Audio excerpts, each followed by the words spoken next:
Apa boleh seorang anak naik haji tapi orang tuanya belum pernah pergi haji? Pulang dari sini, kau ambil kain selendang, kau gendong ibumu dari Jakarta jalan kaki ke kota Makkah. Sampai di Makkah kau tawaf 7 putaran, naik ke Bukit Shafa, pergi ke Marwah 7 putaran, tahallul. Maka belum dapat menebus sekali teriakannya saat melahirkan. Oleh sebab itu, yang punya uang, senangkanlah hati orang tua. Buatlah ibumu seperti raja, maka rezekimu akan seperti raja-raja. Bukan hadis Nabi, saya ketemu di grup WhatsApp. Senangkan orang tua, karena setelah Allah langsung orang tua. Wa qadha rabbuka alla ta'budu illa iyyah. Allah mewajibkan engkau hanya beribadah kepada Allah. Habis Allah, wa bil walidaini ihsana, berbakti kepada orang tua. Kalau masih hidup dia, senangkan, bisa memberangkatkan dia haji, Allah akan ganti berpuluh-puluh kali kau akan bisa ke tanah suci Makkah Al-Mukarramah. Apa sah laki-laki sholat di rumah tapi tak di masjid? Laki-laki sholat di rumah, laki-laki solehah. Layantayanna, mereka yang tak datang ke masjid, jangan ulangi lagi. Yang sholat di kantor, yang sholat di rumah, yang sholat di kamar, jangan ulangi lagi, kata Nabi. Kalau kalian tetap sholat di rumah, la uharriqanna alaihim buyutahum, ku bakar rumah mereka. Nabi yang bilang, kalau kalian sholat di rumah, ku bakar rumah mereka. Ikan walaupun kecil di dalam lautan, namanya ikan teri, dia kemana-mana bertiga saja, maka dibilang teri. Walaupun ikan teri kecil dalam laut, dia tidak akan pernah asin. Kenapa? Karena dia hidup. Tapi ketika ikan paus besar mati di tengah laut, dia akan asin. Bukan sebesar apa tubuhmu, tapi sekuat apa zikirmu. Boleh untuk bahan update status pagi ini. Maka kalau kita berzikir, la yadurrukum man dhalla, tidak ada yang bisa menyesatkan kamu, tidak ada yang bisa merusak hati kamu. Kalau hati kamu hidup, menghidupkan hati adalah dengan zikir. Ustaz Somad, ya, bagaimana cara memberitahu suami yang suka lihat gambar yang kurang senonoh punya grup WA khusus?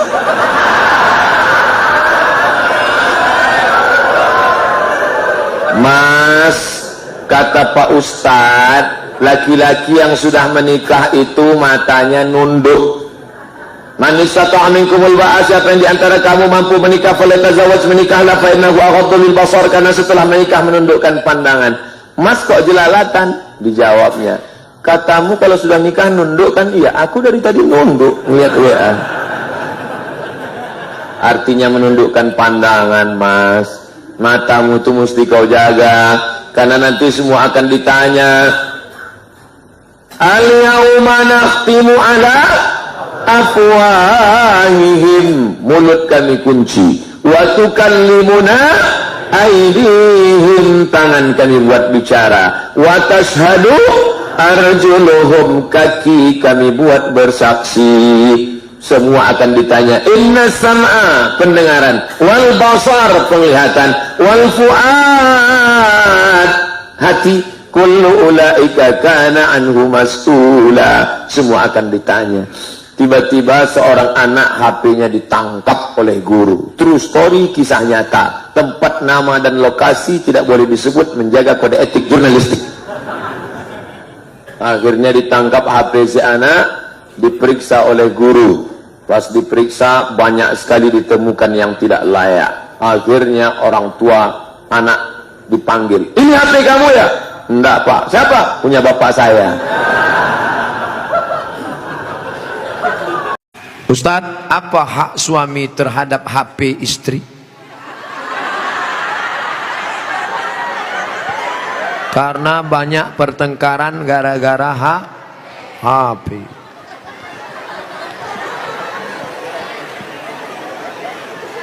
5 hak ibu terhadap bapak. Catat, ingat baik-baik. Pertama, makan. Ibu tadi sudah dikasih makan? Yang kedua, pakaian. Ibu sudah dikasih pakaian? Karena sekarang banyak perempuan yang tidak diberi pakaian oleh suaminya. Tinggi istrinya 175, tapi dikasih kain cuma 50 cm. Kurang kain. Kadang belum selesai di tempat tukang jahit sudah dia ambil. Kadang kainnya panjang, resleting belum dipasang. Pas jalan kelihatan. Ustadz kok tahu? Saya ngelihat. Ibu sudah dikasih makan, ibu sudah dikasih pakaian, ibu diberikan tempat tinggal yang layak menurut kemampuan masing-masing. Sudah? Keempat, ibu mesti diberi pendidikan. Yang ngajar ibu ngaji, bapak. Yang ngajar ibu sholat, bapak. Yang ngajar ibu akhlak, bapak. Bapak adalah guru di rumah. Dan yang kelima adalah perhatian. Maka ibu selalu diperhatikan. Dari mulai jilbabnya, dari mulai pakaiannya, termasuklah HP ibu diperhatikannya juga. Kok dari tadi sini Ustadz Somad, suatu ketika istri saya pergi kerja dan saya masuknya siang, tiba-tiba HP-nya berdering. Saya cek, rupanya mantan. Dia cari lagi di FB dan mereka sudah jalan-jalan, Pak Ustadz. Hati saya selalu galau tiap hari. Jangan-jangan dia sudah buat ini, jangan-jangan dia sudah jalan ini, jangan-jangan sudah. Bayangkan menderitanya seorang laki-laki gara-gara HP istri yang sudah macam-macam. Gara-gara apa itu? Facebook, Twitter, BBM, WhatsApp, Instagram. Oleh sebab itu jaga ini. Masalah HP ini jaga baik-baik. Ah, ini Ustaz Somad gak enak. Selalunya HP perempuan aja. Oke, sekarang kita balik. Bagaimana dengan HP bapak-bapak yang lebih banyak perhatiannya ke HP, yang kata-katanya merayu, menggoda? Oleh sebab itu ini mesti dijaga. Kalau tidak, duduk bersama bapak sama ibu, duduk, HP-nya buat baliho besar-besar, judulnya mau dibawa kemana hubungan ini, atau buat besar-besar, jangan ada HP di antara kita. Naik kapal laut bulan Ramadan kemarin. Oh, sedap ceritanya nih. Rasa-rasa membaca novel tenggelamnya kapal Panderwijk. Ketika malam Jumat, malam Jumat pula, saya duduk-duduk di atas kapal itu. Oh, ketemu sama orang Swiss. Panjang ceritanya. Alhamdulillah, lebih kurang 30 apa ini? Hah? 30. Tahu pula dari aku lagi. Bicara sama orang Swiss itu, berhasillah kami bimbing dia syahadat. Allahu Akbar. Down saya membacanya. Saya menceramahi orang yang udah Islam. Saya menceramahi orang yang sudah dalam masjid. Bagaimana caranya supaya doa cepat terkabul, dan bagaimana supaya jodoh yang kita impikan cepat datang?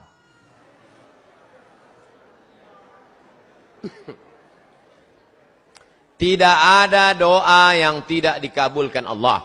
Semua doa dikabulkan Allah. Orang yang merasa doanya tidak dikabulkan Allah, dia sudah suuzon pada Allah. Pertama, ada yang doa itu cash and carry, langsung. Dua, ada doa itu ditunda Allah karena ini belum layak. Sama seperti anak minta pisau, minta pisau, minta pisau, belum layak. Nanti kalau ku kasih kau luka. Ini orang belum layak dikasih mobil. Nanti kalau dikasih mobil malah nggak sholat. Dulu waktu masih pakai motor sholat. Habis dikasih mobil, sholatnya Idul Fitri sama Idul Adha.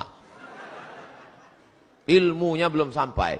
Yang ketiga, ada orang-orang yang rezekinya ditahan Allah, nanti akan diberikan di surga. Mala a'yunun ra'at, belum pernah dilihat mata, wala udhunun sami'at, belum pernah didengar telinga, wala takhatara ala qalbi bashar, belum pernah terlintas di hati manusia.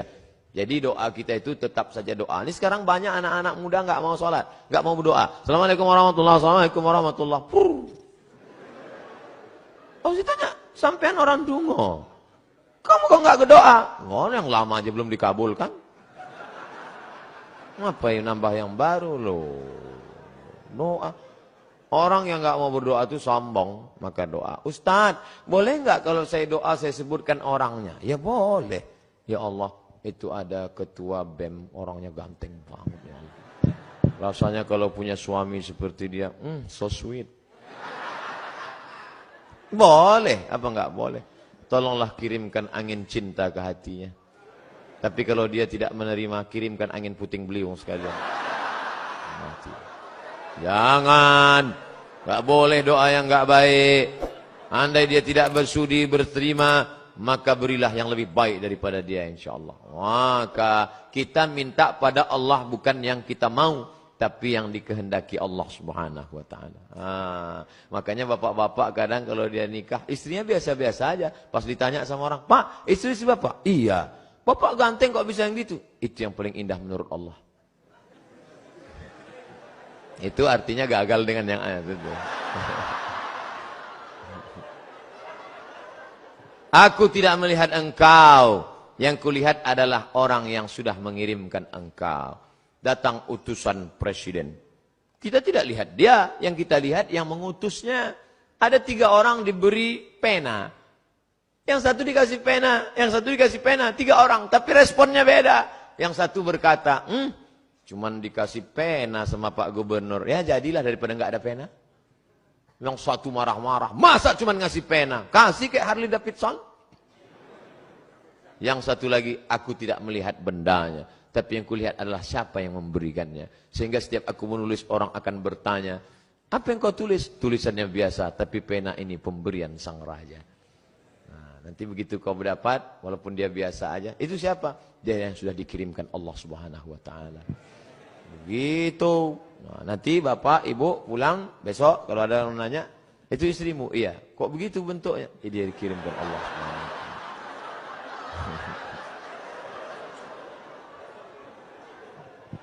Jangan pernah kau berhenti bosan berdoa kepada Allah Subhanahu wa taala. Tapi tetap ada usaha. Itu ada kiai, santrinya banyak. Ya pendekatan lah kiai. Ustaz, saya sudah ditolak calon mertua saya, gimana caranya? Jangan kamu sendiri ngadap ke sana. Kamu sendiri ngadap selengean celana sobek. Pakai kap 70. Ya enggak mau dia. Coba bawa. Tanya. Calon mertuamu itu kerjanya di mana? Di Universitas Airlangga. Bagian apa dia? Di kantor. Bawa Pak Rektor. Pak. Ini mau minta, mohon Bapak Sudi agak. Oke, begitu sampai di sana, langsung dia. Nggih, Pak. Apalagi sampai Pak Rektor, iki mahasiswa wapi tenan iki. Masya Allah, langsung insya Allah. Jangan bawa saya. Kalau saya bawa, nanti yang diterima saya. Bercanda.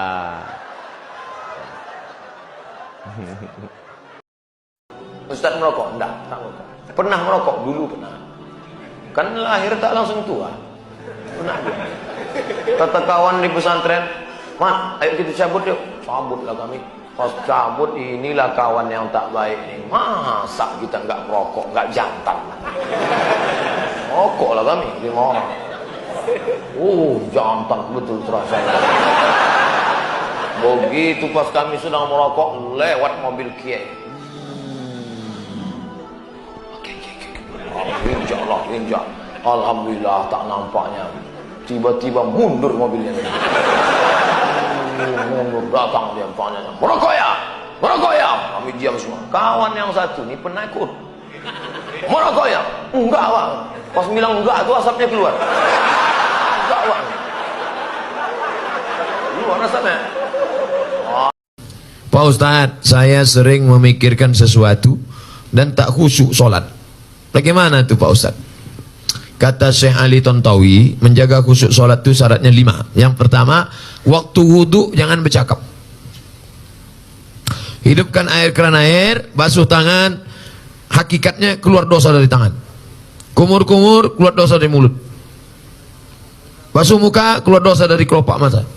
Basuh tangan, keluar dosa dari tangan. Basuh kepala, keluar dosa dari lubang telinga. Basuh kaki, keluar dosa dari kaki. Nah, gitu. Jadi jangan bercakap.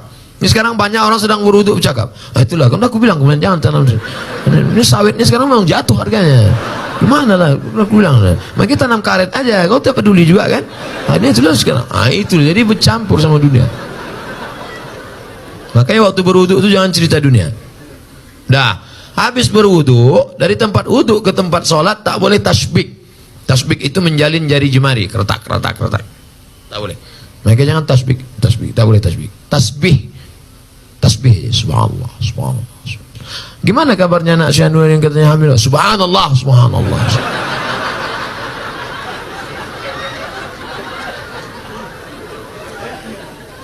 Dari tasbih. Dah. Yang ketiga, menyambut azan. Allahu Akbar, Allahu Akbar, Allahu Akbar, Allahu Akbar. Hayya 'ala shalah. La haula wala quwwata illa billah. Jadi jangan ngobrol sedang azan. Jadi kalau ada yang ngajak kita ngobrol waktu sedang azan, kabarnya Syanu jadi acara la haula wala quwwata illa billah.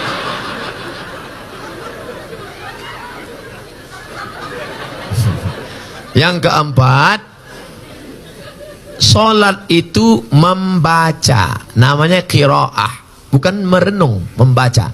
Maka dibaca, inna sholati wa nusuki wa mahyaya la syarika lahu. Ya khabab, ya. Nabi itu kalau solat mulutnya bergerak apa tidak? Nabi kalau solat mulutnya bergerak. Dari mana kau tahu mulut Nabi bergerak? Bittirabih liyati, ku tengok jenggotnya bergoyang. Kenapa jenggotnya bergoyang? Karena dagunya bergoyang. Bismillah. Sekarang banyak orang sholat mulutnya diam ya.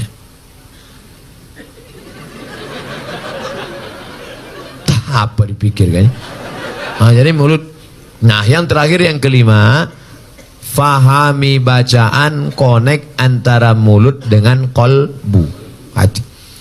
Allah, sholat zuhur, Allahu Akbar, Allahu Akbar kabir, walhamdulillah katsir, subhanallah. Macam naik motor. Sholat ini macam naik motor, macam bawa mobil. Udah agak-agak. Saya mau tanya tentang ruqyah. Saya sudah ngikuti ruqyah 4 kali, tapi sampai sekarang belum bisa keluar juga jinnya. Ada orang 7 tahun nikah tak punya anak, di ruqyah sama Ustaz Zafrullah punya anak. Pas ditanya kenapa, rupanya ada jin yang menghalangi pertemuan antara sperma dengan sel telur, dihalanginya sehingga tak jumpa. Jangan. Dibacakan Ustaz. Kata Ustaz Saifullah, ada pula bencong LGBT di ruqyah sehat. Ternyata yang masuk tuh jin bencong. Jadi saya tanya, Ustaz, jadi ada jin tuh bencong? Ada, kata dia. Itulah yang dimasuk ke dalam. Itu. Ustaz, udah di ruqyah 2-3 kali tetap juga sakit. Berarti tidak. Pemarah. Laki saya ini pemarah, Ustaz. Sudah di ruqyah 5 kali tak juga hilang marahnya. Berarti tak salah jin. Memang dia pengamuk. Makanya kadang kita kasihan juga sama jin nih. Sikit-sikit salah aja. Sikit-sikit salah aja. Aku tak selamanya salah, kata jin. Ustaz, ayat yang dibacanya kan ayat kursi. Coba saya dengar, yang dibacanya itu ayat kursi. Kenapa kita yang baca, kenapa jin itu tak keluar? Ini bukan masalah pistolnya, tapi man behind the gun. Orang yang punya pistol. Kita bacakan Allahu la ilaha illal qayyum la ta'khudhuhu sinatun wa la nawm lahu ma, tak mau dia keluar, malah ketawa jin. Ditanya, jin, kenapa kau tak mau keluar? Sesama hantu di dalam saling mengusir.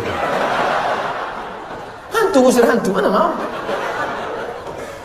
Yang membaca itu ulahnya 11-12 macam hantu. Ustaz, kan zaman sekarang banyak wanita yang menggunakan bulu mata tempel. Yang bulu mata ini yang mana? Ini. La'anallahul washimat. Allah melaknat tukang buat tato. Wal mutashimat, minta buatkan tato. Wal mutanammisat, mencabut, mencukur, merubah. Wal mutafallijat, mengotak-atik gigi. Kalau giginya memang tak layak, boleh. Ada, kalau senyum dia 3 hari kita tak bisa tidur. Nah, itu boleh, dia bawa ke dentist, boleh. Tapi yang sudah layak, banyak sekarang orang sudah layak, bagus, di otak-atik. Dipakai dulu kawat jemuran, sekarang untuk gigi. Pakai warna-warni lagi. Senin hijau, Rabu ungu, Kamis pink. Kalau jumpa, otak-atik tak boleh. Plastik semua, sampai ini pun plastik. Lentik plastik. Ada orang bakar sampah, layu. Bagaimana untuk menghilangkan kantuk, Pak Ustaz? Tidur.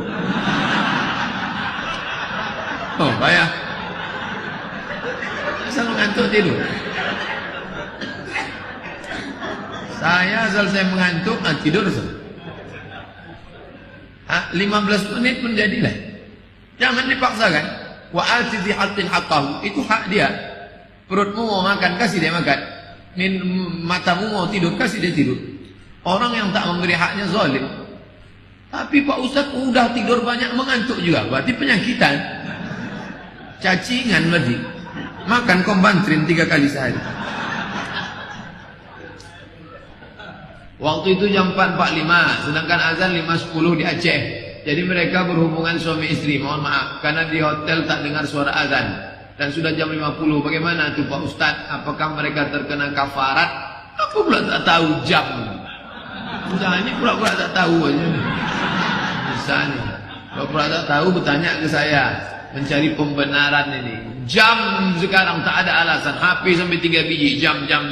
Apalagi sekarang smartphone. Saya pergi ke Banjarmasin, langsung jam saya berubah mengikut waktu Banjarmasin. Jam rumah, jam Banjarmasin.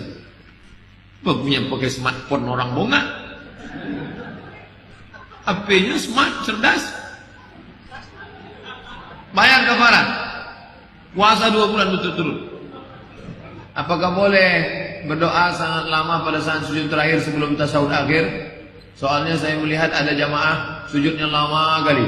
Bahkan pada saat imam sudah assalamualaikum dia masih sujud juga. Sujud yang lama itu kalau sholat sendirian. Aqrabu ma yakunul 'abdu min rabbihi wa huwa sajid, hadis riwayat Muslim. Orang paling lama, paling dekat kepada Allah ketika sujud, faksiru fi du'a, maka perbanyaklah doa waktu sholat sendirian. Kalau orang depan orang banyak nanti takut riya, tengok angin pada tengok orang. Hati-hati setan bermain. Asyaitan yajri majrad dam. Oleh sebab itu sholatnya sujud lama ketika sholat sendirian. Berapa lama Nabi sujud? Sampai dicubit Aisyah tangannya. Selesai itu Aisyah ditanya, Nabi bertanya, kenapa kau cubit tanganku Aisyah? Kata Aisyah, kusangka kau sudah sakratul maut ya Rasulullah. Saking lamanya sujudnya. Pada saat salam salat, adakah kita mengucapkan Assalamualaikum warahmatullahi atau pakai wabarakatuh? Wassalamualaikum warahmatullah. Yang wabarakatuh hanya riwayat Abu Dawud. Sudah saya tulis dalam buku 99 tanya jawab salat. Baca. Iqra. Apakah menyamakan ibu tiri dengan istri kena keparat? Tidak. Ibu kandung. Namanya zihar. Allazina yuzahiruna minkum min nisa'ihim. Aku tengok pundakmu seperti pundak emakku. Itu tidak boleh. Ustaz, hukum tentang sejarah Islam, hukum Petren, hadis menjadikan kuburan sebagai masjid. Menjadikan kuburan sebagai masjid, kubur Santo Thomas di semen dijadikan gereja di atas, gereja Santo Thomas. Itulah yang dilaknat itu. La'anallahu al-yahud wan nasara. Allah melaknat Yahudi dan Nasrani, ittakhadhu qubur anbiya'ihim masajid, karena mereka menjadikan kubur sebagai tempat ibadah. Tak boleh. Adapun solat menghadap kubur, solat di masjid yang di masjidnya ada kubur, maka sudah saya bahas dalam buku 37 masalah populer. Solat di masjid yang ada kubur tidak masalah, karena yang dimaksud tidak boleh itu adalah menjadikan masjid, menjadikan kubur sebagai masjid. Ada kubur di situ diratakan, lalu dibuat masjid di atas. Itu yang tak boleh, haram. Karena meminta kepada kubur. Saya pernah sholat tarawih 11 rakaat di masjid kampung dengan 4-4-3. Sedangkan di sini banyak 2-2-2-3. 4-4-3 istilah ulama. Mazhab Syafi'i mengatakan 4-4-3 batal. Syafi'i saja. Hanafi, Maliki, Hambali mengatakan sah. Begitu kata Syekh Abu Bakar Al-Jazairi dalam bukunya berjudul Fikih 4 Mazhab. Ustaz, mana yang lebih utama, menghatamkan Quran bulan Ramadan tapi bacaannya kurang tepat, atau menyempurnakan bacaan tapi tak dikejar menghatamkannya? Di bulan Ramadan menghatam banyak-banyak, di luar Ramadan nanti baru perbaiki baca. Tapi menghatamkan kalau bacaannya pontang-panting gimana? Belajar tajwid. Nanti Ustaz Hardi bedah buku hari ini tentang Ustaz Hardi bedah buku tajwid hari ini. Ustaz Hardi dari Al-Azhar.